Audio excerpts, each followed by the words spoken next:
Hey, it's Karina Reichman, and you are listening to Comes a Time with Oteil Burbridge and Mike Fenoya. If you're digging the podcast, do these guys a favor and review and subscribe. It means a lot. Be sure to follow the pod on social media, YouTube, and if you're joining for bonus episodes and exclusive content, go to patreon.com/comesatimepod and get on the bus. And now, here's Mike and Oteil.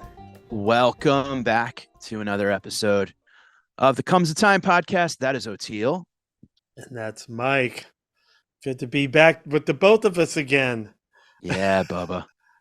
You're Hitting busy, and missing. though, We're ships man. passing in the night these days, for sure. You're putting in that work, though. That's special.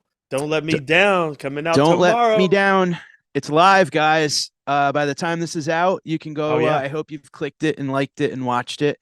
It's at my YouTube page, youtube.com/Mike Fenoya, MikeFinoia.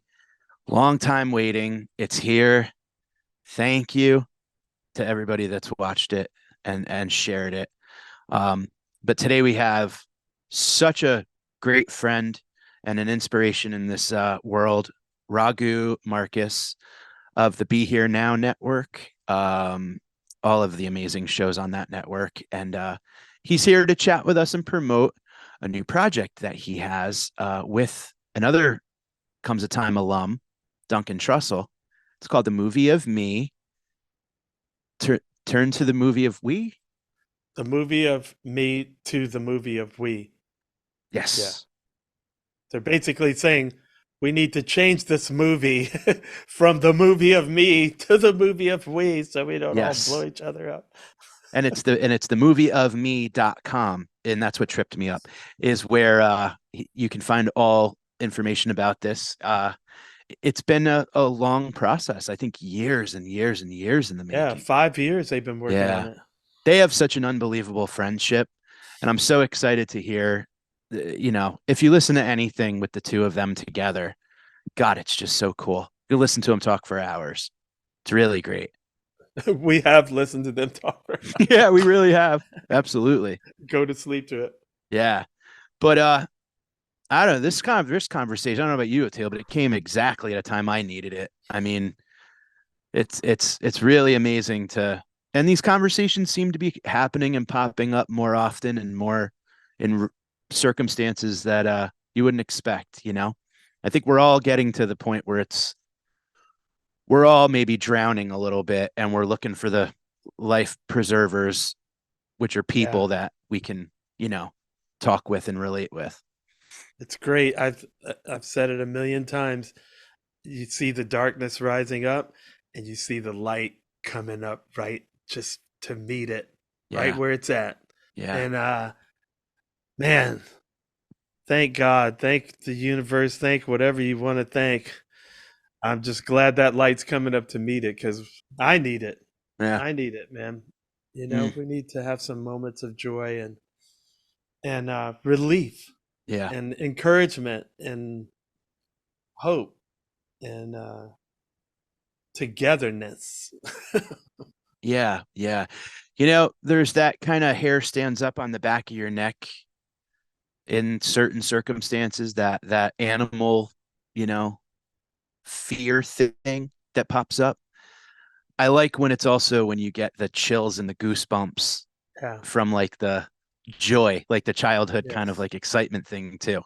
It's like the wash of chemicals, Give me the oxytocin and not the cortisol. Yeah, exactly. Yeah, seriously. Please. I'll have a double, please. That one. Yes. But Raghu's amazing. We love him. And thank you for supporting him. And please go to themovieofme.com and check out the audiobook featuring him and Duncan Trussell. And thank you guys for listening and supporting.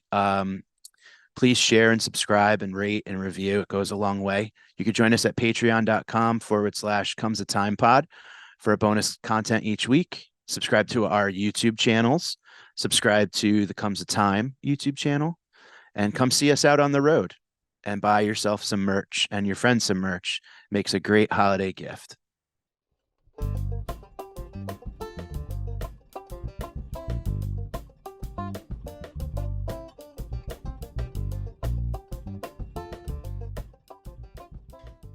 great to see you again.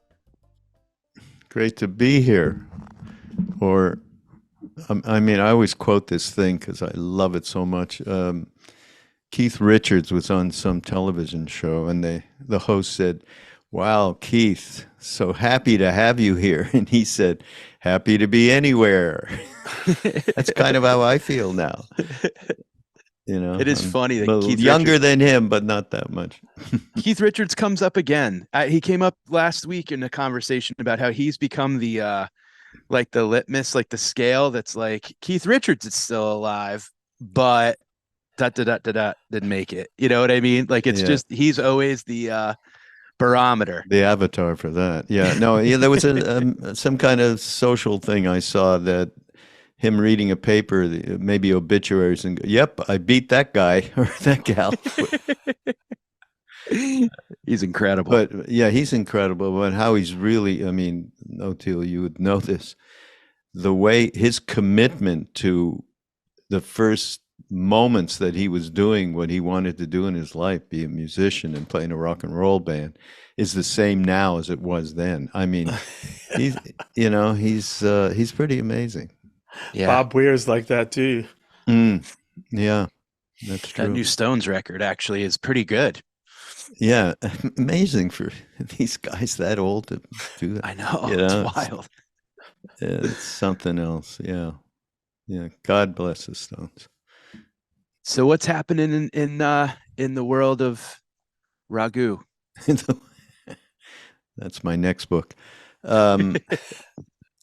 Well, I wanted to talk to you guys about a favorite subject of mine. We may have talked a little bit about it actually, when we did the podcast a couple of years ago, a year and a half, whenever it was. And it's about the movie of me. And it's something Krishnadas coined when he would go around. You wake up in the morning and you're the chief of direction, you're the producer, you're the director, you're the protagonist, you're the writer, and you even write the reviews. And this goes on 24/7, and so the whole thing, so it's Duncan Trussell and I think some of your listeners may know Duncan, probably. Love Duncan, yes. Yeah. It's how I met you all, I think. That's right. Yeah. That's right. It's through him. Yeah. So we've been working on this for 5 years and finally got it out. It's a 10.5 hour audiobook, available where all audiobooks are available, Audible and iTunes and all that. And so we took it ourselves as good examples of neurotic people with habitual tendencies that we have a hard time overcoming. We are everyone in this book. And but then the idea was, with all the practice and so on, and particularly, since I'm older, I've been doing for decades, how do you transfer that fixation with me, what the Buddhists call self-cherishing? How do you change that? How do you get it into the we, caring about something other than? And Ram Dass was an avatar for that, totally. And he managed in his life to actually transform himself that way. So looking out at so that it came out in this particular moment, you go to movieofme.com and it's got all the links and explains it all. But that it comes out at this particular time in terms of what's going on in our world, which is so awfully difficult, horrific. I mean, there's so many words you can come up with that don't even explain it, and don't define it in any way. So I'm happy that, because it does start with an individual. You got to change the shit that's inside you, that's polarizing you. And then you have a chance to influence somebody else, to protest without, the kind of virulent anger that is out there right now. Yeah. And that's really difficult. I myself, when I see some of our beloved leaders, there's a lot of wincing and maybe a little epithet here and there thrown at the television or the computer screen. So it is very difficult, but we have to start somewhere. So I'm happy this may have some, I believe, we do get into some solutions about how to move from that place. Ram Dass, in the movie we put out a few years ago, just before I met you, I think, called Becoming Nobody, in the middle of it, he just pointedly says, when is what we want, what I want, enough? When is what I need enough? It's much more interesting to serve people, and he makes a big case around the fact that in fact, in the audiobook, which we include, Ram Dass is in a couple of different chapters, and he comes, the solution ends up being, it's like, this isn't a mystery, so I don't think I'm, saying anything. Spoiler alert. There's nothing like that. It's around generosity of spirit, and that's what he represented. And he told some beautiful story that we captured. And so I think, I'm happy to be involved in something that may serve to help people. And that's fantastic. I can't wait to listen.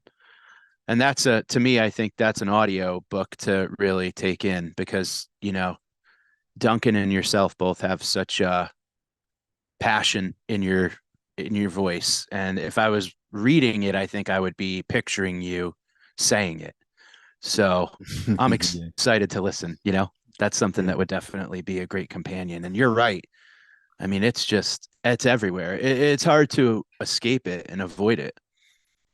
Not hard, impossible, unless you completely have no empathy, at the very least, never mind compassion inside, and that's just not true. We're built in with this empathy and compassion, even though it gets covered up because of our defense mechanism to protect what we think needs protecting and to keep at a distance what we think needs to be kept that way. So, you cannot walk around in any state of kind of happy. Do you know the artist Kesha, by the way? Yeah, right. Kesha, who used to have a $ in her name, Kesha. Who became a pop star. Yeah. Anyhow, she had some real issues. She had a producer, I won't mention names, that she had a lot of trouble with. There was a lawsuit. It got settled, but it took many, many years. She ended up doing a record with Rick Rubin, who is, somebody we've worked with before when I had the record company with Krishna Das. And so she went through some rehab and got into, somebody gave her a Be Here Now, just one of those things, right? That happens still very often.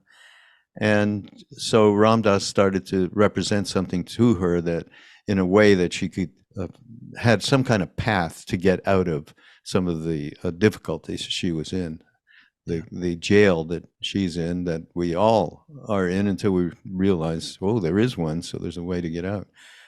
Anyhow, she ended up wanting to put something of Ram Dass on the record. And the record, I mean, Rick Rubin is who Rick Rubin is, and we work with him. I mean, he is a genius, there's no doubt about it. The way he works is so crazy and odd. I mean, I can tell you stories about that, but so whatever happened, this record is really quite great. And it's just her, getting this stuff out of her guts that happened to her over the years. And, very self-confessional, but, with plenty of incredible production and hooks and all of it. Anyhow, in it, there's one line about happiness, because I just mentioned, who can walk around now with a sort of, you would say, a frivolous happiness, right? Right. How can you, I mean, we have to live our lives, so it's not that cut and dry or black and white. Anyhow, the line that she put in was around happiness. Shit, I can't remember the exact line now. But it was about the frivolousness of happiness and happiness. And I told her this story, which is more to the point here. One day I was in India with Neem Karoli Baba, and my father had come over and he and I didn't get along at all. And that's a whole other story around him taking acid and told to take acid by Maharaji, which he did. And he had PTSD. Mike, we talk about the stuff around ketamine and the therapy around. Yeah. Well, Maharaji had me give it to him. Said, you got to take care of your father while he's in India. I said, acid? Are you, what? Anyhow, he did, and he had a whole he had PTSD. He was so fucked up, he didn't even know that he thought he wasn't afraid to die, okay?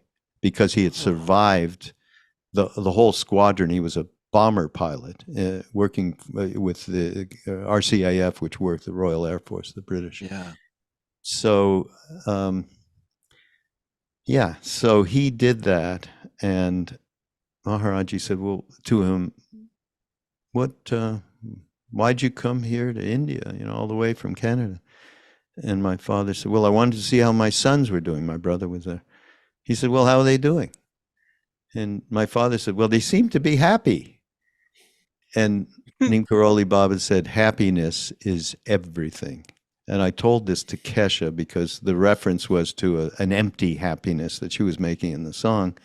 And the reality, this is a happiness associated with equanimity, contentment, beyond the superficial, into a deep, more of a deep understanding of the truth, which, that may take a billion lifetimes to get through, but at least you have a start somewhere to understand that reacting wildly to everything that comes at you, either personal or impersonal, it's an issue, and it's going to hurt, and it's going to be painful, and life is just not a happy moment, to say the least. Yeah, that's an excellent point. That really is. It's interesting too, because it's like, I think that we develop these like happiness guideposts, right? Or these Paradigms, benchmarks. And you get to that thing, and then you look back and you go, I'm not any happier. Because then there's another thing to spring towards. Exactly. And it's like, okay, well then maybe this isn't real happiness. Yeah. That's the hungry ghost land where you never can get filled up. Yeah. All right. Well, I know that we're reversing here, but Oteil, what do you think about the reality, and you're walking around day-to-day lives of the mindfulness around the reality of us being very self-motivated on all levels? Part of it is, you're working, so there's a constant, polarization there. Me wants to get you to do something or wants to collaborate with you. So there's always that me and you. How does it enter in your life? I mean, it's been very frustrating since I was just born. We land here like aliens almost into the system. So I'm born Black in America, in DC in 1964, in this capitalism, democracy, supposedly. What it's just like, now that I think I've got a handle on what it all is, I'm like, well, I don't want to be in that part of it and that part of it and that part of it. And I've just like kind of carved my own little thing out. And, but it's hard because you can't like separate yourself from it. And me and my wife are walking around during the day, like disturbed. And, the happiness thing is a little easier for me because when we're all going through something collectively hard, and then I get a moment with the kids, like playing Uno or whatever, or somebody, the kid, they did something funny. I consider that like a gift that I should go ahead and be happy and laugh and feel fully. In the moment. Yeah. Yeah, because it's a gift. It's like if somebody just drop some M&Ms in your hand, Yeah. So you go, oh, I shouldn't eat it because things are bad. It's like, no, eat the ice cream or whatever, but I still also feel like, um, in the current situation in the Middle East, sometimes you even wonder, like, do I even have a right to say anything about it or have an opinion about it? And then, but like Gabor Mate said, okay, I'm not any number of things that happen elsewhere that I can have an opinion about or that they can have an opinion about here. So, I found when Hamas first did what they the horrible atrocity, I posted, the one thing I did post was a book that a motorcycle buddy gave me from that I used to ride with back in like 2005, and he trained in military intelligence. And we used to have these conversations about geopolitics and stuff. And basically the book was about how could someone commit an atrocity? Like how do you get to the point where you can kill for a fact are innocent children, whoever, non-combatants, whatever. And the book is called In the Name of Identity. And it's by a cat named Amin Malouf, and he gave it to his troops that he was training military intelligence with. So he says it's in the name of one of these, like, I think it's 4 or 5 identities that people will do. And if 2 or 3 of them reinforce each other, then it's even stronger. So the first one is race. And this is not an order of importance, or because any one of them could dominate, but it's race, language, religion, nation, like nationality. And then there's like a 5th one that's like, it's in between racial and religious, like with Jewish people, where if you're a non-observant Jew, then it's not religion, but it's not a race either. So it's like ethnic/tribal. And if any of these overlap, now this guy, Amin Malouf, was a Lebanese Christian. So his language was Arabic, his religion was Christian, his nationality was Lebanese, so you see, and I guess he would be Arabic racially. I'm not sure, like, I don't know my Middle Eastern thing that well, but you see how like he would be persecuted by the Arabs, which was his religion, because he was Christian, but he was like, like the way the cake sliced. And I thought, but it really gave me something to think about myself, because I was like, okay, racially I'm Black, but that's all sliced up in my family, or else I wouldn't have this light skin, right? Language is English. I should be speaking some Nigerian language. Religion, didn't grow up with one. You know what I mean? Like, looking at myself, I was like, oh, that's why you can't so like easily talk me into killing innocent children. There's like no reason you could give me, and I won't do it for a religion. I won't do it for a race, for a nationality, for a language, you know what I mean? For some land, for property rights. I don't believe in property rights, because my people were made into property. So what is property really? Okay, no. Right? Yeah, no. This land will all be all underwater. Where I'm at right now will all be under. So do I own this land? It's a game we agreed to. So I'm not going to slaughter innocent people over it. So it's a really, that's what I think about it. Yeah. So complex. I mean, you've just absolutely gone into the complexity of what's happening in our world. And to just have a ready answer for any of it is impossible. Just you have impossible. To slice it. Yeah. It's so many different things. Yeah. I mean, and people, and then if someone else was sitting in this conversation right now, they might have pushed back wildly, to you or me or Mike, and the way that they push back creates even more fire. more anger, more polarization. Yeah. That's why any kind of internal investigation of like who you really are and what, we all are basically good. We are turned into whatever it is that we are ending up with in this moment by virtue of how, you came in as a black man. I came in as a Jewish man. What did you come in as, Mike? Italian. Italian. That's right. Italian. Yeah, Noia. Norwegian and Italian. Oh, really? So, Yeah. yes. So Yes. we I'm a start hungry there. Viking. We start there. Then you got a name. You got. That's good. I like that. I like that. Anyhow, you start there, and then you get a name, and your identity is all of a sudden separated from this beautiful place you were in the first, as you came through your mom, and the first 6 months. And it's just, that's why look in a baby's face and in their eyes. Oh my God, you were looking at God, basically. Yes. I think about that with Trump.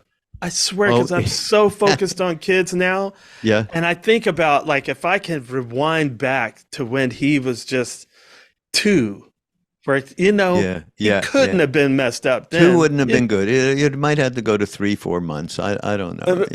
Maybe, but there's at some point where he's like you say, when you look at a baby, you're looking at God. Yeah. And then all this other stuff gets, it's like, you're saying, it's funny, you're saying what Ram Dass used to say. I put him on my altar, right, because I want to relate with the soul there, not the screwy incarnation that I feel sorry that he's in, Yeah. Yes. I was on the train in Manhattan yesterday, and there was there's a black family, and there were 2 sons. And they were the cutest, most kind and friendly. I mean, I didn't even get to my seat. I ended up sitting next to them. But right when I sat down, "Are you coming from school?" he said. And I go, "No, I'm done with school." And he goes, "You're done with school?" And he goes, "Mom, when am I going to be done with school?" And it was just he goes, "Did you go to Montessori school?" And I go, "No, but that sounds fun." And I could see the parents kind of like, "Don't bother this guy." But I'm like, I got right down to that level, and I was like, "You're not bothering me at all, buddy. Let's talk." And he had a cool hat, and I was like, "What a fun hat." And he's like, "You have a dolphin on your hat." And we just had this like, dude, I want to talk to you the rest of my life. Yeah. Like, can we just stay right here in this moment and just be Can we all talk to this kid? Don't you just want to go to the front lines and just go, "Can we all talk to this kid for a minute?" Because like, can we unwind back to that, or can we undo? I think a lot of the religious traditions are trying to do that, to say, yes, you can get back to that. It's never too late to have a happy childhood. I say that all the time. Yeah. But you have to choose it. You have to like step aside or dump a bunch of stuff, or I don't know. Well, you got to do. Yeah, we have all of that has to be evacuated, and to get there, you got to go inside to find out where are these things that need to be evacuated so we can become more childlike, as Christ said. A lot of conversation lately with myself and friends that don't mind going deep with me. Some of it, some people I just talk about football and the Grateful Dead, but some people I go immediately, we put on our scuba gear and dive to the bottom, But a lot of folks in my generation are kind of having this realization that we don't have to be the last generation. We don't have to be the generation that bore us, that now has this like, it is what it is, scared to admit they were wrong all these years, fear of admitting their vulnerability and all of that. And it seems like we're kind of like looking at it and going, well, we're seeing what it did to us. We want to make sure it doesn't happen to the next round. Exactly. And we're trying to figure out how to like do the work that I went into detail with both of you, implicitly about when others in the orbit of us aren't doing their work. Yeah. Mhm. So it's this kind of juggling act of kind of like, I see things from, I don't have any connection or tether to the beliefs of my parents or my elders. That's Mm. their world. That's And your I'm truth. happy Yeah. that I can look at it and go, yeah, I just don't, we're not the same people. And I'm not going to just take it for, I was raised with this. So Yeah. that's what it is. And I see that, and that's becoming more and more like transparent to me and vivid when I see that in people. And I see that I'm not going to think for myself because this is what's been going Yeah. down my Yeah. river, and why Very try to, difficult. Whoa. and I just, and it's this kind of, lines are very thickly drawn. And Yeah. I'm glad I'm having these conversations because it's like I'm aligning with people that are like, yeah, fuck this. Like, no, I'm not going to go that They're way willing just to because at it's, least look at it. yeah, You no, know? right. And it's not a massive, all encompassing just acceptance of it. It's, let's look at things item by item and Yeah. decide what it is that I believe.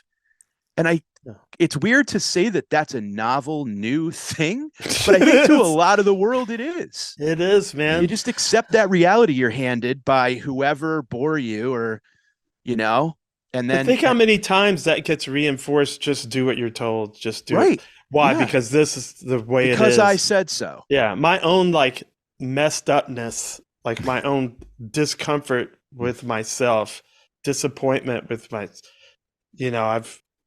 I've come down from shame, now I've got it down to just Yeah. disappointment. But Yeah. that drives me to like look at it, like dig it out, get the closet out, do it. It's like cleaning. I just got to get back there and be like, I'm going to take a day, and guess what? I'm emptying everything out of there. Yeah. And just lock the door, put on Yeah. an air filter, like an air ionizer, because the dust is going to get stirred up. Yeah. You got to do it. There's only one way. Yeah. I mean, you got to do it if you, care for your own peace and contentment, as I'd rather call it contentment. You got to do it, but then you got to do it because you give a shit about everybody that's around you. Right. As Yeah. Ram Dass Right. said, it's more interesting to serve people than it is to try and chase what you need and what you want on a minute-to-minute basis, and Yeah. and hold on to that stuff. How do you And- balance though when you have this? Because Mike has this thing I love that is true. He said there's no peace without the middle finger, because sometimes you do have to withdraw from everyone and everything to get yourself together. So when it's in the spirit of self-healing or self-preservation, but that's my knee-jerk reaction. Like, I want to move to Costa Rica. Like, after Yeah, January me 6th too. happened, I was just Yeah, like, right. I'm going to go to Costa Rica and wait this out. Yeah, Because they want to have another civil war, and I got a 5-year-old and an 8-year-old. yeah. But at what point do I draw that line, or like, which I will draw for my kids, but at a certain point when they're older, it's like, would I come back and join the fight, help out, not just be all me, self-preservation. I got to get myself together. Well, that's the crucial thing in all of this. It's what Duncan and I spent 5 years talking about. I love this. How do we balance our lives? Because it's not like you don't have an ego. It's not like you don't have a family and children to protect. Needs. All of Real this stuff needs. is as real, but it's just a matter of, it's not separating the worldly responsibilities that we all have and our day-to-day lives from the spiritual perspective. Is just a very general thing, but at least it's something. It allows us to have some understanding that we are committed to transforming this self-interest and manipulation that we're doing on a moment-to-moment basis. It's everywhere. We have the intent. That doesn't mean, it means we're going to be doing that work on a day. That's why mindfulness, day-to-day basis, mindfulness is so important, because it allows you to see. And when you start seeing this stuff and motivations and manipulations and everything else that we do, then they burn away a little bit. I have a great thing I thought I'd read, actually, because I figured this would come up. Yeah. And it's really around, okay, karma. Karma is real. It's a horror right now. It's like love. It's been completely eviscerated as a word that means something, you know.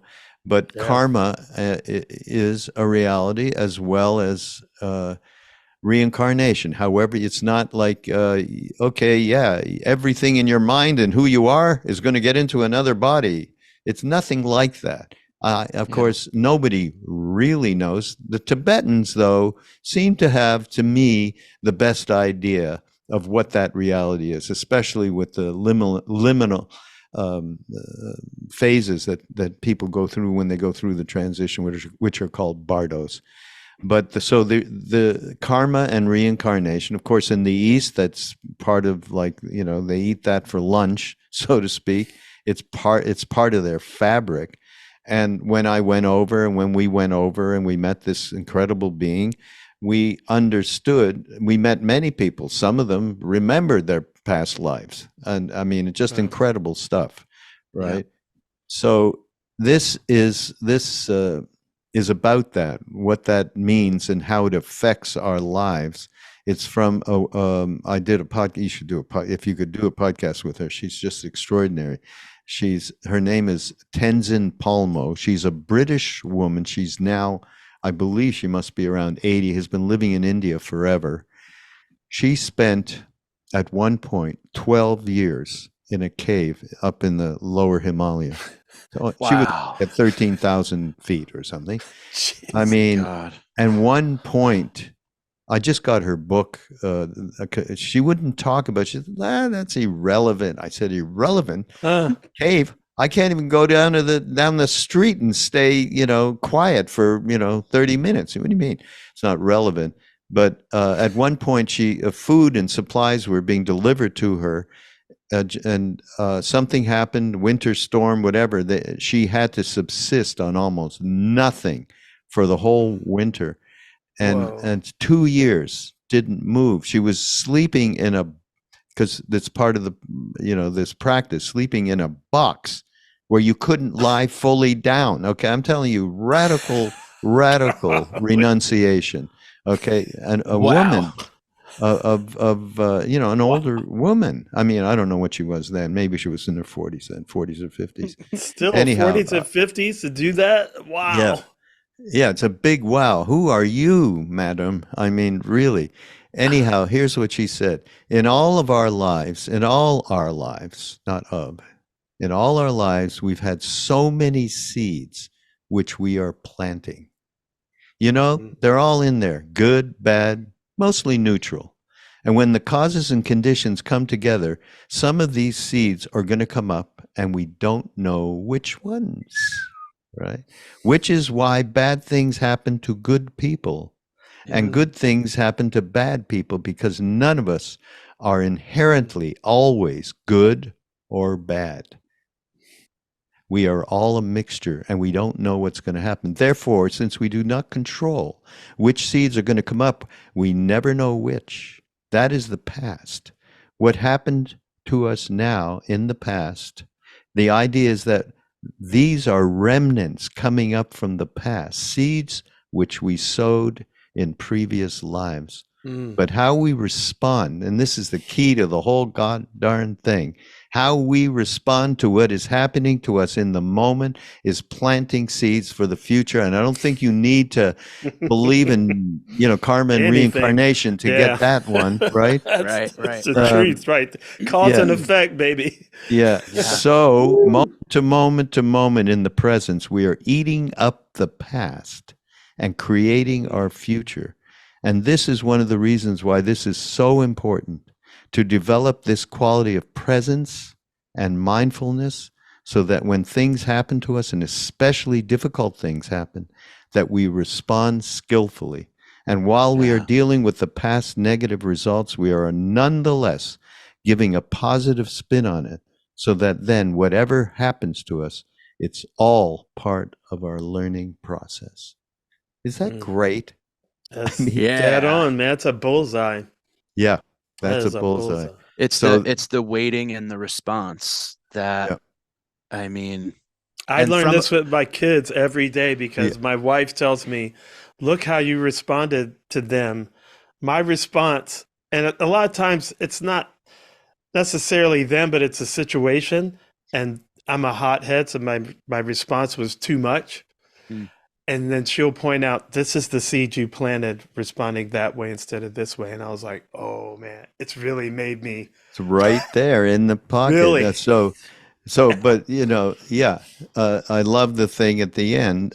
Just you give a positive spin on, it, and then whatever happens to it, it's part of the learning. So that's the balance right. between our responsibilities as humans with families, careers, etc., responsibility to those that we meet at the grocery store. Basically, it's all there for the taking, so to speak. Right? I mean, you just got to have the intent. And you don't separate your life out from your supposed spiritual life. You wouldn't, Oteil, you in particular, you wouldn't be doing that up there playing music where you lose yourself with the entire process of all these individuals creating that one incredible emotion. I mean, a huge part of the basis of Mike and I's relationship is what we do. Like when I was deciding like what to do for a living, I was like, it has to do some good, or like a do no harm thing. You know what I mean? Like I've got to enjoy it. Yes. So music checks that box, Yeah, right. But also it's something that I'm not making weapons, Right. I'm not making bombs. I'm not selling fentanyl. You know what I mean? Yeah. Yep. And that's a choice. We baked it into the cake. We baked that intent into the cake, right, Mike? Like, yeah, man. Yeah. It's interesting, and it's you're talking about that intention and the person at the grocery store and stuff, and I really can't stop thinking about that little kid on the train yesterday. Yeah. Because really, just because of the fact that like I look back on these moments that kinked the hose and now the water flows a little bit weird, and because someone said, no, get over here, don't bother that person. And that person snapped out at me, and it gave me kind of, you hit a dog enough, it's gonna twitch when you go near it, right? Yeah. So this kid came at me with friendliness, and I don't like being on the train, and there were noises and whatever, and all of it disappeared. So it's like it was just me and him, and I felt this fragile thing of like, don't ruin strangers for this kid. Like, don't. It was like I was very, very like intent on make this a cool moment for this little dude. He had the love to the purity to start a conversation with a stranger in a world where parents, and rightly so, stay away from them, So that moment of like, not reacting and going like, yeah, leave me alone, kid. Like I got 10 million things on my mind, and it, but that thing he gave me more than I probably gave him. But it was a feeling of kind of like, this is a moment of purity. And if I was in my own shit and that critic was loud enough, I wouldn't have, if those vines overgrew the rest of it, I think is, to your analogy. But yeah, it's this thing of, and I think when we spoke, Raghu, and especially when I spoke with you, Oteil, about the ketamine thing and about going through that depression, what I learned in those experiences was just to wait. And I've had conversations with you, Oteil, about moments where, and people, go, wait a day, wait a week, wait a month. And it's just practicing that is like practicing the bass or going on stage with a new joke. Like it's a muscle of waiting. Yeah. But it's also giving yourself a gift. Right. I try to look at it like, Oteil, give yourself the gift of 24 hours. Yeah. Give yourself the gift of a week. You're frowning now because it's not now. Yeah.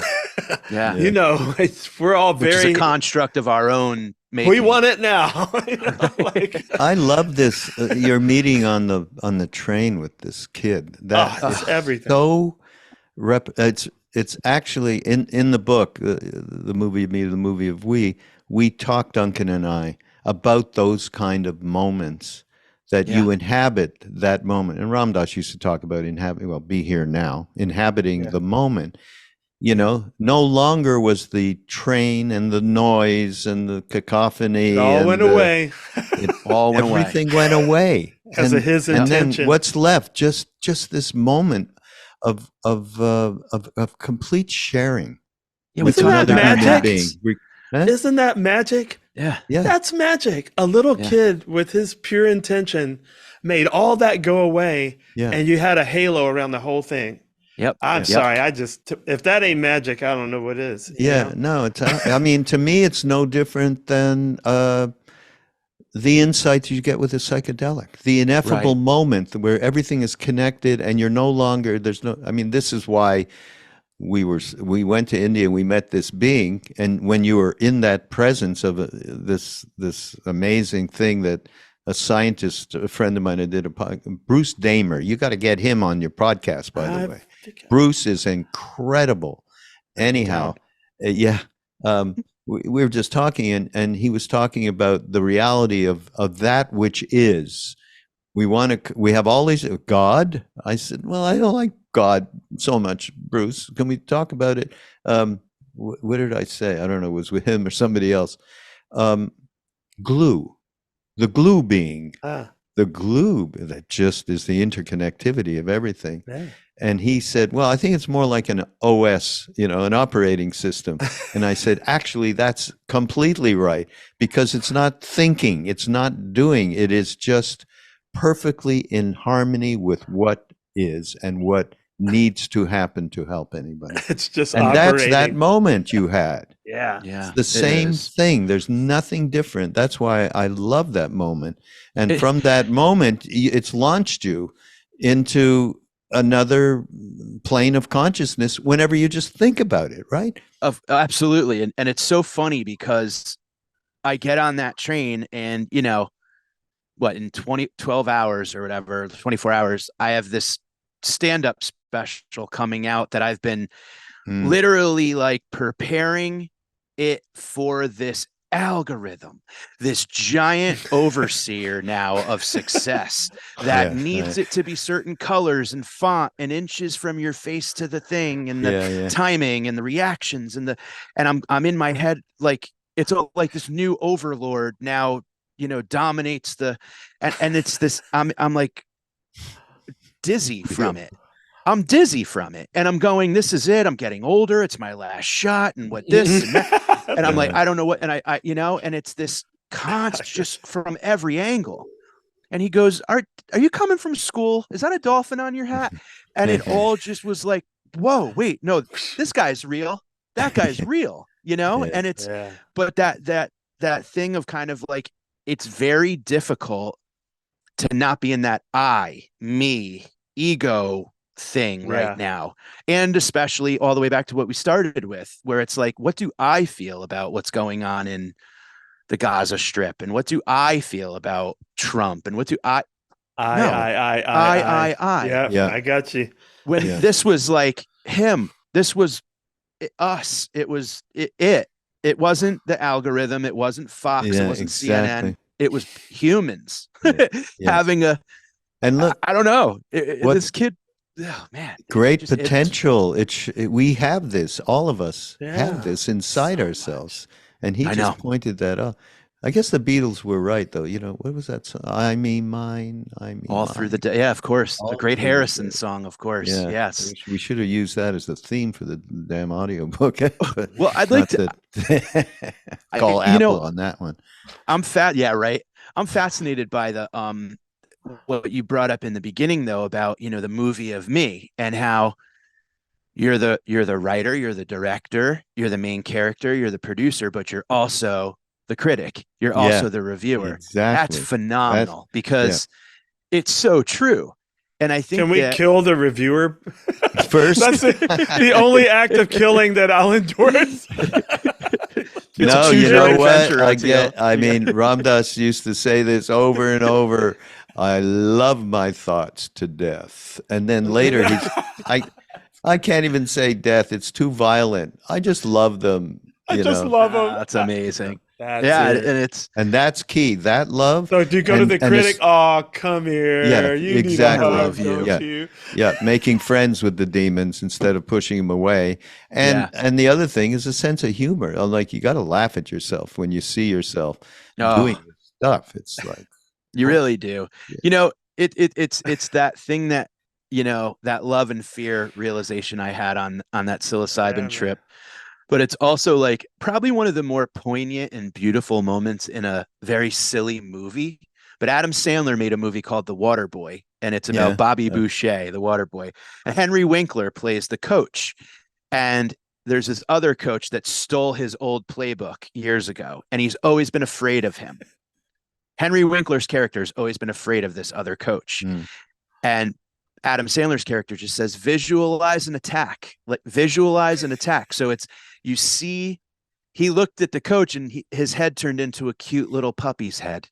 And he goes, oh, look at how adorable. And now he's coming up with plays to win the big game.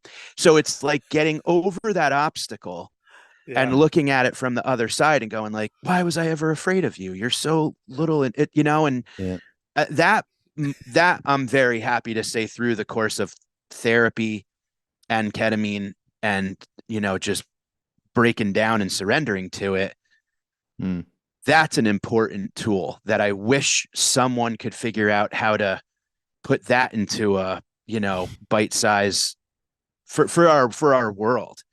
That like, please just stop and think about, am I looking at this through fear or am I looking at this through love? Because that's 99% of the issue in this world. People have to come to a certain point in their life when they're really ready to face it. And a lot of times it could be something, it's probably usually something traumatic. Yeah. Like, you know, absolutely. people tried to tell me, my parents, before I ever left, you know, I was warned all along the way. And then it just took me getting to that point where I was like, okay, now I'm done. Yeah. I mean, Yeah. as in, I've exhausted everything that I know to do, and I'm in the ditch. Yep. Yeah. And that's Yeah. a hard thing because that, it, again, requires waiting. Now you multiply that by the whole world. You know, it's and when you have kids, you see like they're not going to be ready yet. And then as a planet, if you look at the whole species, we're what, like 14 years old? What age would you put us at, Raghu? Yeah, really. Less. Yeah. Yeah. But look, you know, this stuff is difficult. It's really difficult, and it. I mean, you wouldn't be in the, you know, in the dead without having practiced your ass off forever, and commitment that you made Just for living. that. Yeah. And it's the same thing with this. It's not going to happen just like we want to stop criticizing ourselves. You know, we want to stop being angry at people who we feel aren't fulfilling our needs. You know, we just can't automatically do that. You've got to do stuff, and then, you know, what is the stuff you do? First of all, it's just having an intention. I don't want to be here anymore. It's just killing me. Right. You know, and with that intention, then you move forward. Okay, you know, things come to you when you have that intention, by the way. You know, things like that train ride where you do. I mean, it's a perfect moment. That just was, the universe provided that for you, Mike. I mean, and then it provided it for Oteil, for me. I mean, it's a joyful moment, and it gives us a lot of encouragement that, wow, this can be a real thing for humankind, but it's going to take us working on it. And that work has become even more difficult because of this ridiculous polarization that is going on right now. Well, how do you attack blame? This is what I used to always see as one of the huge problems. You know this when you start working on yourself, that you start to blame. Like, for instance, as I was dealing with my addiction, I had to figure out what my parents' past is, right? And then you see, oh, well, this is how you got that. Now, that's not for me to blame them, but you know, I know I'm doing something terrible to Nigel and Cobby right now that I wish I couldn't do, Yeah. But at a certain point, you have to go, okay, that happened. Now I have a choice. I'm not going to get stuck in blame. And I think Yeah. like so many times in situations, even we could go from geopolitical down to these micro. Yeah. Yeah. Yeah. How do you No. deal with the blame thing? Yeah. Well, the blame is part of what they call in the East the golden chain of righteousness. I am right, you motherfucker, you're Yeah. wrong, and Yeah. I'm not And going to you know let you're that wrong. go. Yeah, Yeah. I know you're wrong, and I know I'm right. This is a key to much of what's going on for all of us in Golden this world. chain. Yeah. And it's interesting to think about this from the perspective of like, parents and how I was saying earlier, like I think we want to be the generation to stop the, I think Yeah. that generations look at maybe how they're doing, let's say, as a parent or and they go, at least I'm not doing that. Like, at Yeah, least yeah. I'm not that. And I think Yeah. that's a thing that people tend to like kind of fall back on, Yeah. where it's like, hey, I may not be the best. I may not be there but at least I'm not that. And My it's this critic is thing. way better, Yeah, way yeah, more Yeah, power than exactly. that, Yeah, God. yeah. And it's that thing of kind of like, hey, I was given this, this, and this, but at least I'm not that, and it's That's that a interesting conceit, thing of right? that look, people have reflection upon maybe what they got as a child from their Right. parents, and What their is- parents yep. got from their parents, and Yeah. they all go, well, at least I'm not that. Yeah. Neurotic hand-downs. They're difficult. Neurotic hand-me-downs. Perfect. Yes, you're right. That's 100%. Neurotic hand-me-downs. Yeah, they're Well, difficult. but But and I'd love to make a point to what you were saying earlier, Raghu, and it's that, yes, we're doing the work, and some of us are on maybe have an extra lap on the track, or someone's just buying sneakers to start running on that track, whatever. I think that when we have these moments of growth, or these moments of enlightenment, or we flip the record and that default mode network is a different tune, I think it's selfish if we don't offer it to the world. Yeah. I think if we do this work and we keep it to ourselves, it's not helping. Half of doing the work is sharing the solutions, sharing the hypothesis, sharing the depths and the damage, and the more I have talked about it, and the more I'm open about it with literally anybody that'll listen. And I'm not preaching, I'm just saying, if it comes up, I go, hey, this is some stuff I went through, and this didn't work, this worked. I'm not saying it'll work for you, but, and I'm not, people did it for me. That's how I learned. Yeah, well, that's it. That's it. That you did it, and I was the recipient of wonderful information, and that I passed on to someone dear to me. And so absolutely, that is the key to it all. Generosity, and this is how the audiobook ends with Ram Dass, a very short talk that we excerpted around generosity and compassion. And that's our true nature. We've got so much, these patterns and neuroses that are stand in our way. And how do we break them down? There are many different practices to help one break them down. And many, and this thing I just read from Tenzin Palma, this incredible British lady who ended up in India in a cave. Yeah. Listen to our elders. That's another whole thing that I want. Worshiping culture. Yeah. It's really, really, and and then there's indigenous cultures that we're not listening to, right? Oh yeah. That combination, elders and indigenous people that are right with us in this country now, and we're not listening, you know? Yeah. Since I mean, before we were here, they've been yeah. Well, that's why we should Yeah. be listening, and we're I mean, not. indigenous people in America had a term for mental illness, and essentially what it was selfishness, where it's like, this is mine, that's yours. There's a fence that goes around it. And then when colonization started, they recognized it, and they're like, oh, they have the mental illness. Like, you guys are crazy. You're crazy. You're Yeah. going, this is yours, that's mine. I want more of yours. To this day. Right. To right. this day. It's just, I just read about it the other day. Absolutely. Yeah. It's mental illness.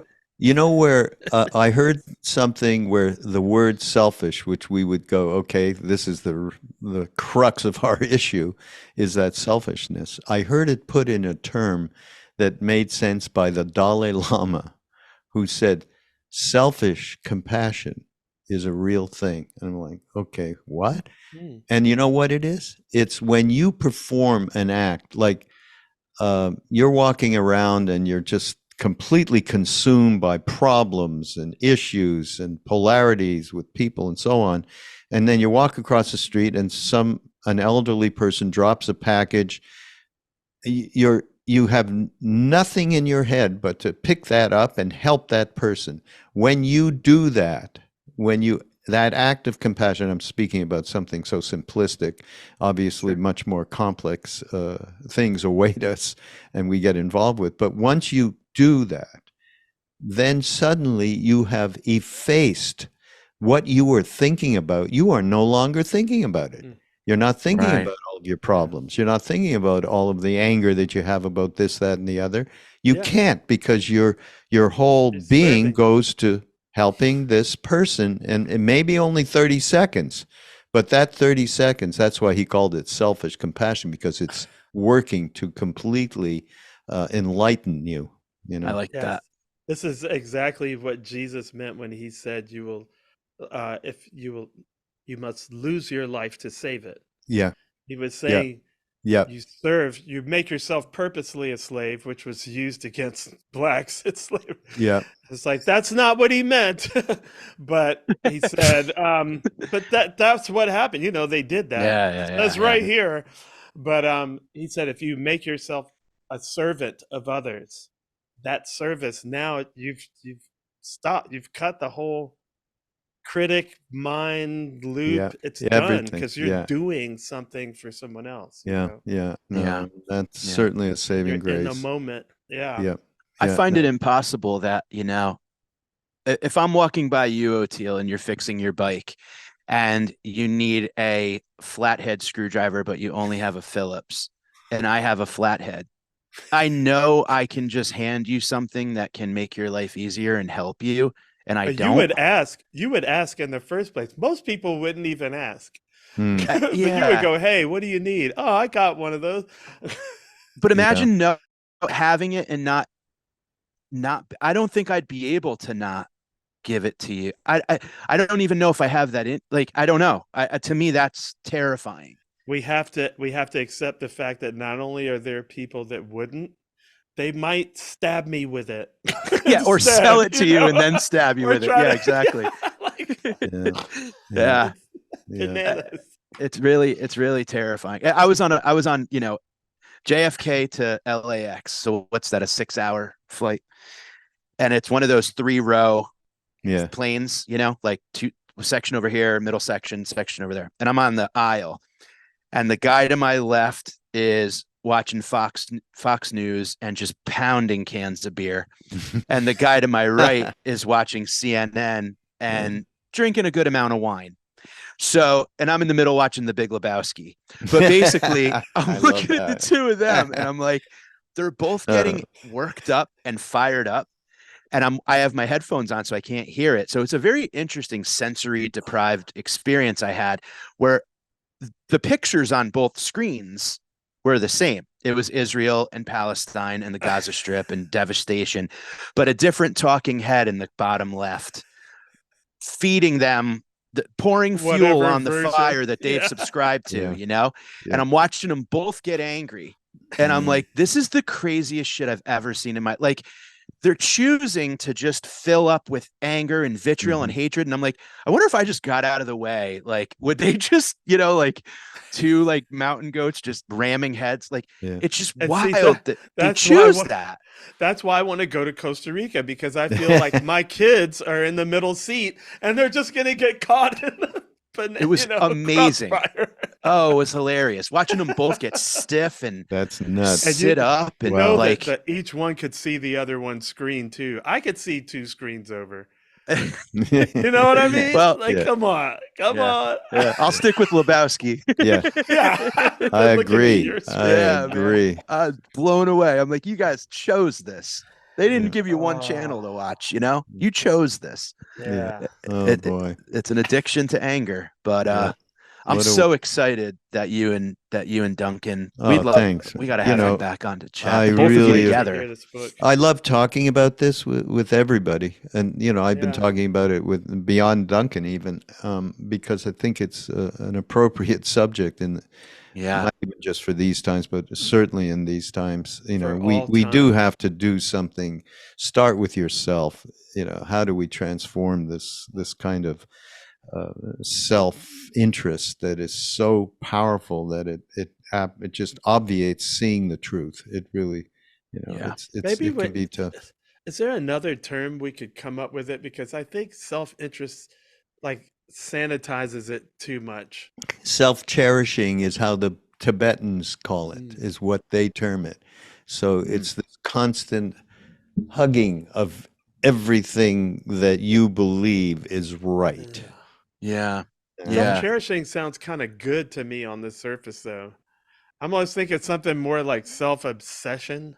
Self-obsession is very good. Yes. Something more, along that psychopathic line. Well, just walking around, like mini me all day long, 24/7. Enough already, God, it is too much, and it's hard. This whole like experience with the special and kind of breaking down a wall for it's the YouTube, it's the views and the subscribers, and that's gonna translate to my value to a club owner or to an agent or to a manager or to another comic. And it's this thing of, he got 6-figure views over, he only got 5. And it's this thing of like, you have to keep just promoting and pumping and all that. And I hate it. It never stops though, because I remember going on when I didn't know anything about John Mayer, and so when I had to follow him, we're in the same band, we're like friends now. And I'm like, he's got however many million followers he had at the time, and at the time he was kind of still with Katy Perry, who I know nothing about, and I got on it. She had like 10 times the followers. I was like, there's always a bigger fish. Like, it's so never true. Stops, man. No, it's never ending. That's the realm of the hungry ghost. It ain't enough. It's never ever enough. But what about me? I'm going around promoting this audio book. Okay, the movie of me. And me is getting after you to get this movie of me out there. So it's same as what you're dealing with YouTube. I mean, it's the worst. But you gotta laugh. You just gotta laugh. You do have to laugh, especially in your situation, Raghu, because that's really funny. Yeah, anyone gotta get out there and push the movie of me. I'm pushing the movie. Yeah. Hi, everybody. This is me promoting the movie. Yeah, right. Yes, it's true, and it's So I'll end that with saying, okay, go to movieofme.com and it's all there. Okay. You can see what it is. It's not just you. We want to help you promote. Yes, you do. Yes. Yeah. It's truly an honor being your friend. I mean that. No, you're great. You guys, I don't know why so much time goes, for us not being in any kind of communion, but this is always so great. So it really great is. with you guys. It really is. Yeah.